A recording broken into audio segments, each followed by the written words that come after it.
right, let's hit the field. All right. Just wanted to talk, that's all.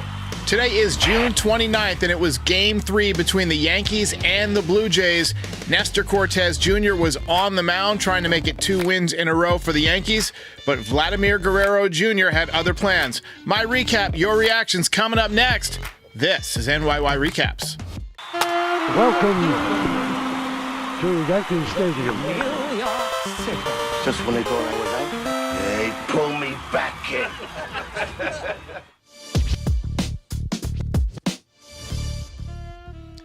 Welcome back, everybody. Another tough loss for the Yankees.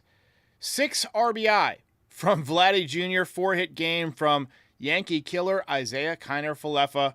Another lackluster day for the Yankees offense. Bullpen was terrible. But other than that, Mrs. Lincoln, how was the play? If you spent the day at the pool and missed the game, Juan Soto was scratched about 15 minutes before the first pitch. Bruised right hand. He had slid into home plate last night and kind of landed hard. He stayed in the game and he hit a home run later on. So I don't think it's too serious. They did show him in the bench. He was walking around with the hand in the hoodie, kind of like a sling. He did take it out at one point and it was all wrapped up. So obviously got treatment. Obviously was not an option today.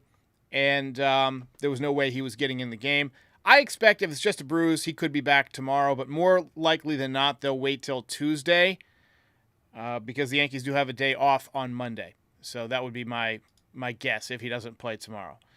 So tough day for the Yanks. Whenever Juan Soto comes out of the lineup, I feel like the entire energy of the ball club is dramatically worse. You know, Soto is sort of that rug that ties the room together. You know, he's the straw that stirs the drink, as Reggie Jackson would say.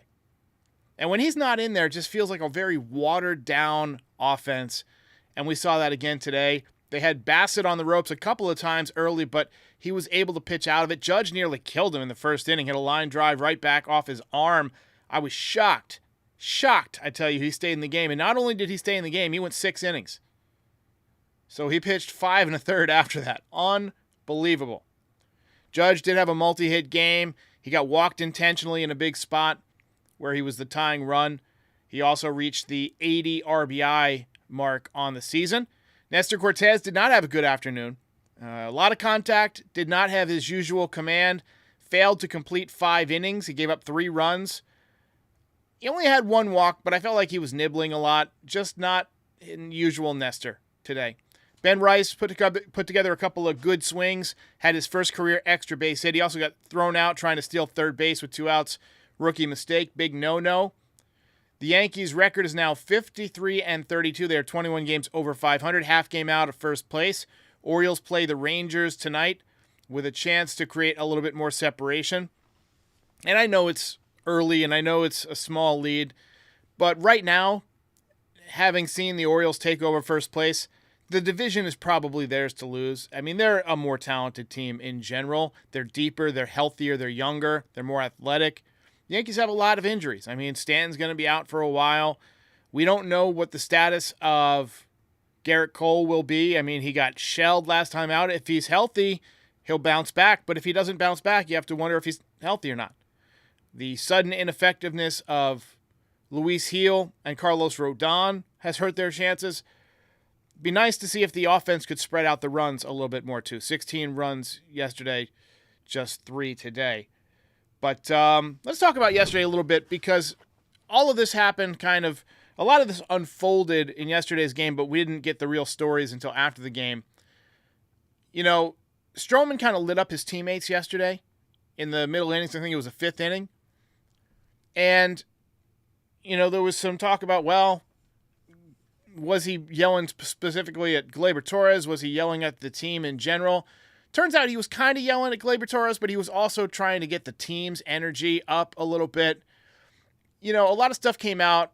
He basically said, show a little bit of intensity, and he was basically talking to Gleyber Torres. He wanted Gleyber Torres to throw the ball harder from second to first. I think that Torres just has a weak arm. You look at StatCast metrics, his arm is just not very good.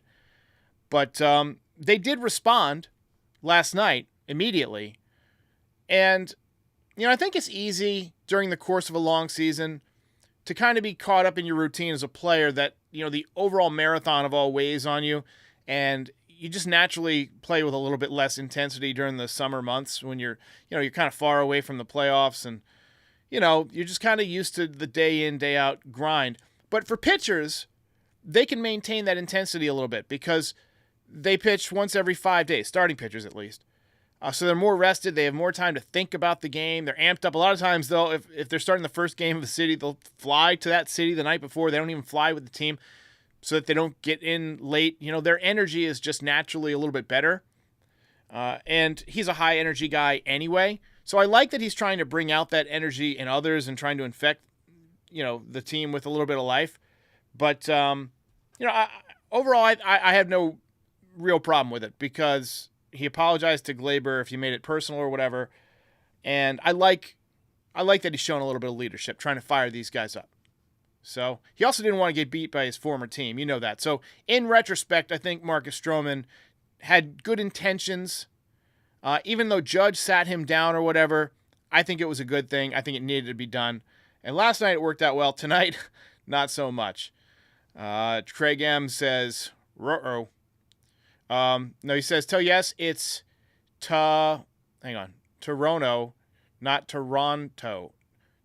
Toronto, not Toronto. Okay? I guess you must be a Toronto native. But I will tell them next chance I get. Max Goodman will be on the show in the near future, probably tomorrow, possibly next week, depending on his internet connection up there in Toronto.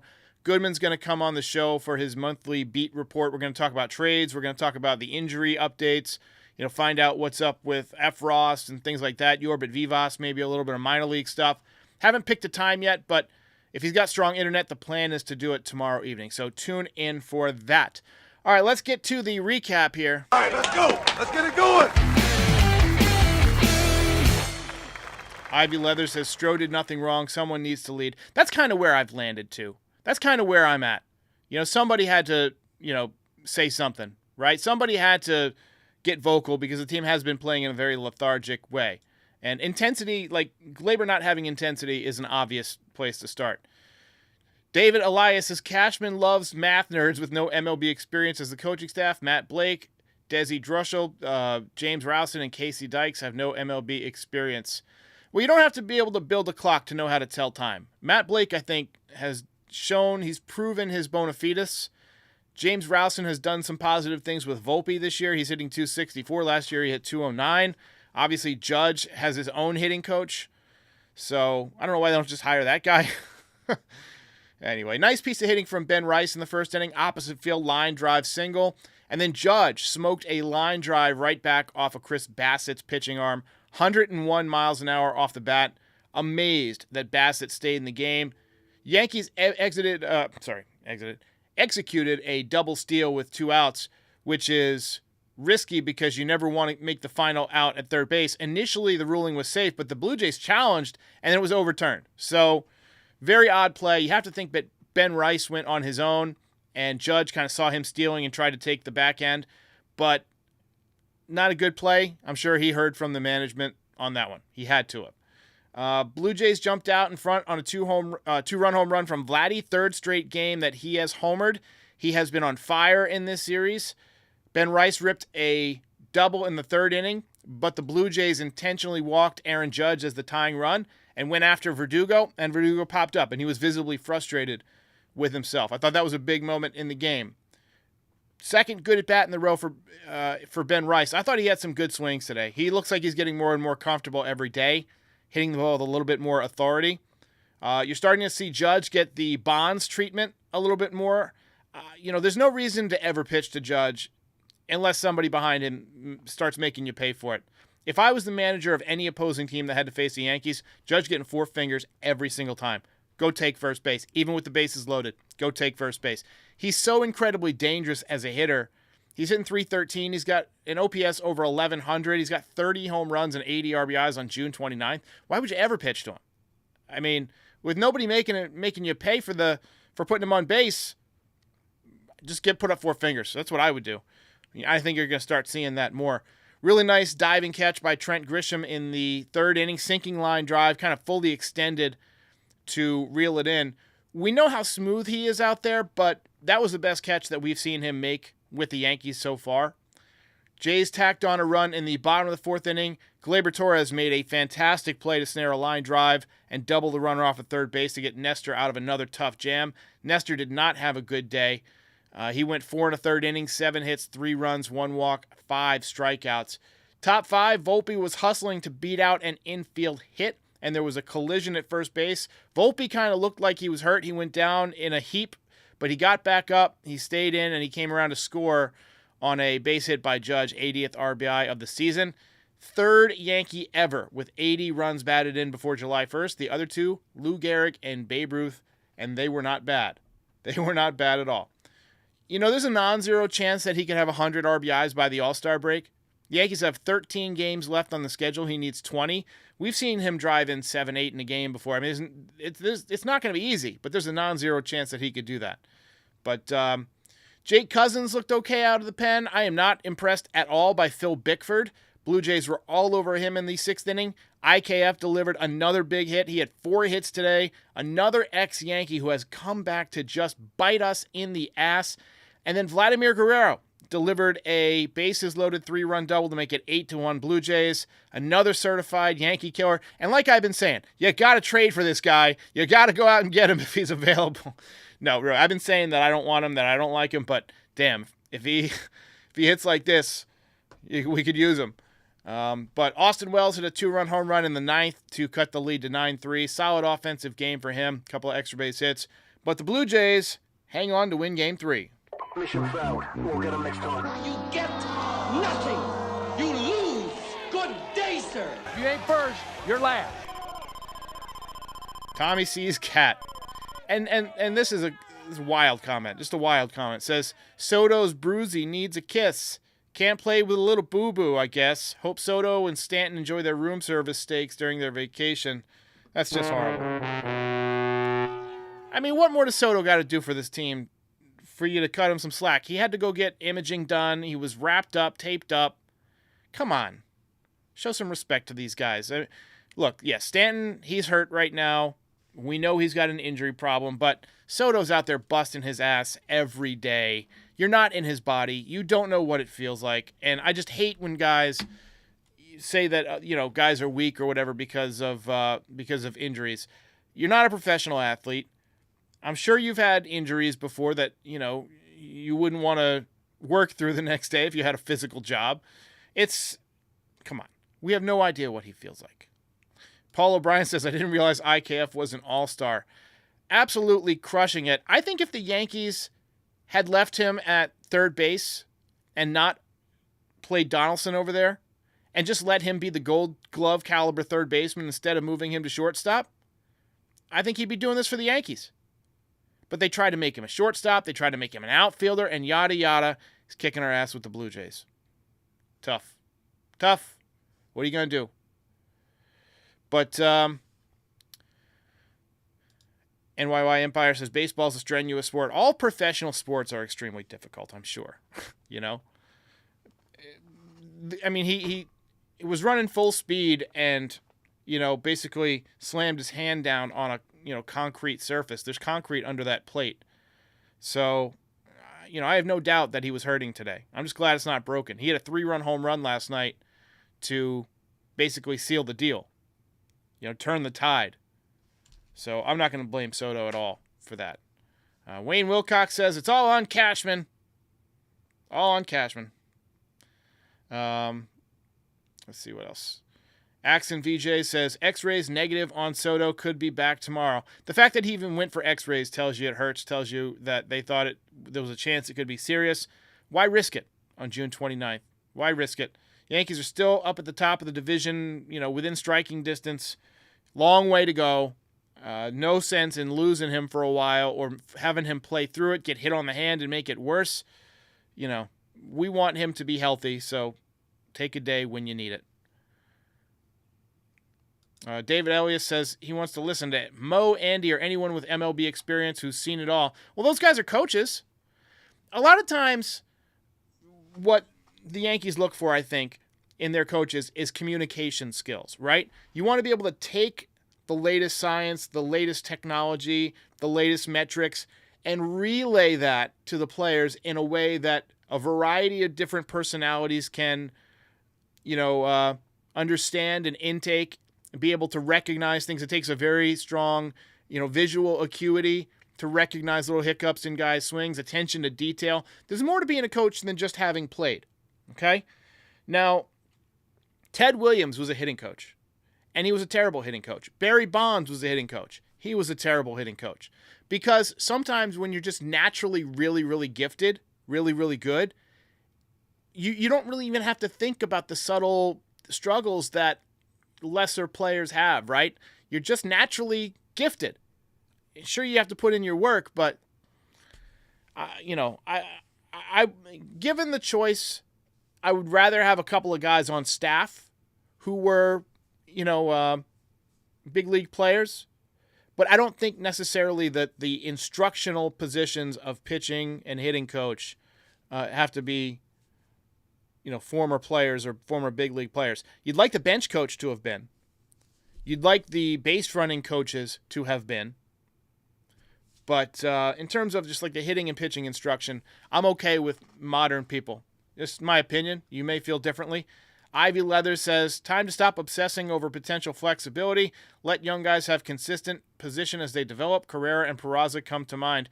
Cabrera continues to struggle. He was 0 for 4 today, but playing right field, as you mentioned, out of position. He played second base a couple of days ago.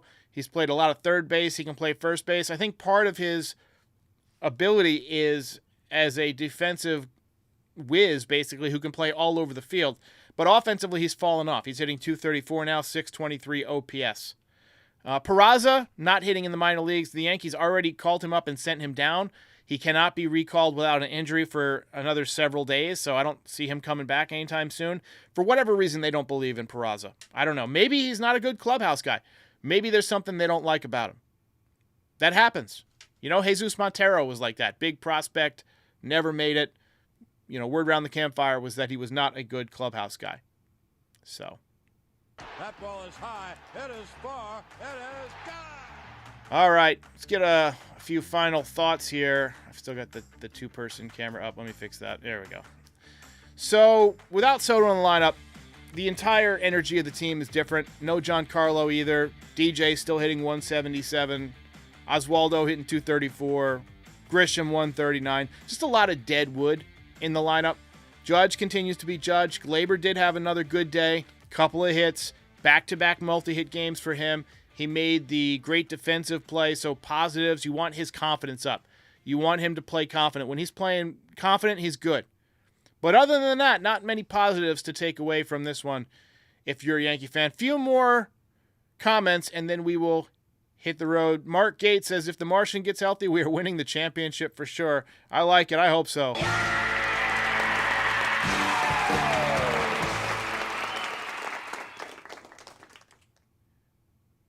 The save situation says Mattingly ended his career by playing through his back pain.